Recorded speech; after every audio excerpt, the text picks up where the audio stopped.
Hi, first grade. Mrs. Blevins here to do another read aloud story with you. We're doing another informational story. It's called Are You an Ant?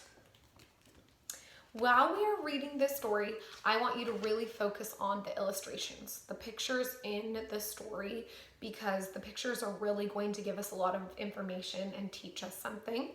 And I also want you to pay attention to the vocabulary words. There might be some words that you already know that have to do with ants.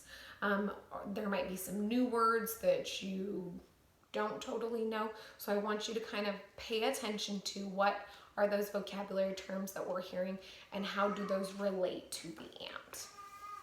Are you an ant? If you are, your mother is a queen. One hot summer day, she went on a mating flight with thousands of others so that she would be able to lay eggs. Afterwards, she flew down to the ground. She knew she didn't need her wings anymore, so she took them off. Then she dug herself a small room underground.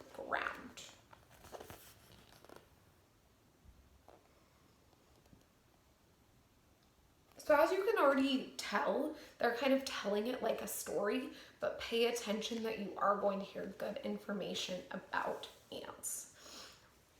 Now that she's in her room, the queen begins to lay eggs. You are in one of them. Hatch out of the egg as soon as you can. You don't look like an ant yet. You are a larva, and you're hungry. There are eggs all over the place. Eat some. It's all right. They won't mind. They're only eggs. Look at the larva poking out of those eggs.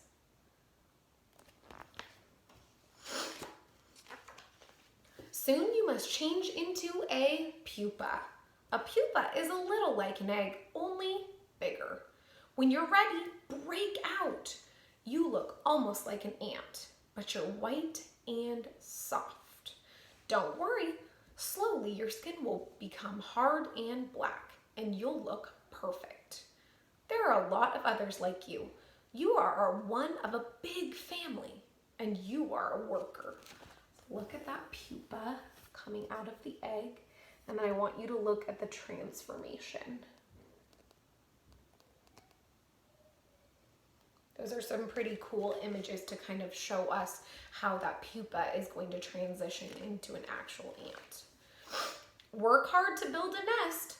Dig storage rooms and nurseries, and bedrooms and corridors. It's all right. You don't have to work alone. The others will work with you. You don't have any voices, but you can talk to each other by touching feelers. They're telling us how the ants communicate, and they're showing us how the ants create their nest. They are workers. Don't eat any more eggs. Go out and hunt for food. Seeds are nice, so are bugs and woodlice. Springtails are delicious, but they're hard to catch because they jump. Bite your prey and spray it with acid from your tail. Actually, you're not a very good hunter. Look for bugs that have been stepped on. They are easy.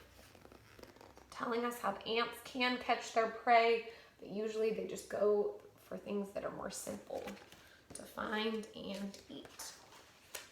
You may think there's easy food in the kitchens, but be careful. There are crumbs and grains of sugar, which are nice. There are also people, and they are not so nice. People don't like you in their homes. They may squash you. They might poison you, or they might sweep the floor so you can't find anything. Look at this picture.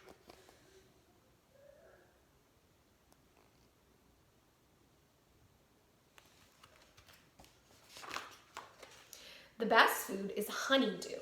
It comes from aphids. Find a plant with aphids feeding on it. March up the stem with the other workers. Now stroke an aphid until it gives you a drop of honeydew. It's a little like milking a cow, but you wouldn't know about that because you're an ant. Take care of your aphids. Ladybugs eat aphids, so look for ladybugs and then throw them away. Showing as a source of food for those ants. You must take food back to the nest. Some you can lift, some you can drag, some you can put in your second stomach. Ooh, so they have 2 stomachs. It's called a crop, and it's very useful for carrying spare food home. So with 2 stomachs, they can get quite a bit of food home for the others.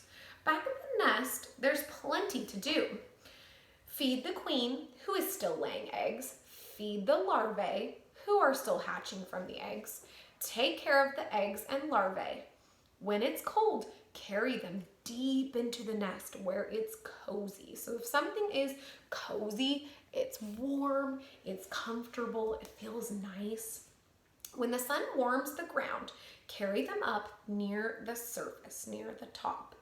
Oh, and don't forget to take out the garbage. Even ants have to take out the trash too. That's funny. Life isn't all food and work. There's danger too. Birds and lizards and toads think you are good to eat. Some birds will pick you up and push you under their wings. Why? Because the acid in your body kills the ticks that bite them and make them itchy. This is called anting. Anting is nice for birds. Anting is not nice for ants. So the birds are clever finding out that the acid from the ants can help with those nasty tick bites. So it's actually making them feel better. That is clever. However, if your family looks a little like this, or this, or this, you are not an ant. Saying, if your family looks like this, or this, or this, or this, you are not an ant. You are a human child. You don't have to take care of eggs and larvae. You don't have to milk aphids. You probably don't have to march in a line with a lot of others. Don't worry, you can do many things the ants cannot do. And best of all, no bird is ever going to pick you up in its beak and stuff you under its wing. Thank goodness for that, right? Did you know the ants in this book are black garden ants? But there are about 10,000 different kinds of ants living all over the world. Wow. Some grow their own food.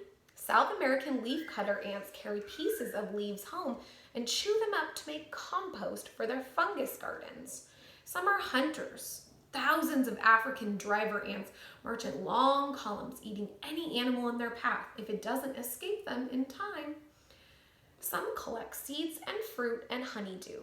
These ants leave a scent trail to guide their worker sisters to the food. So they leave this scent, this smell in the air, and that helps guide the other ants. Some ants can sting. Ooh, maybe you didn't know that. So be careful.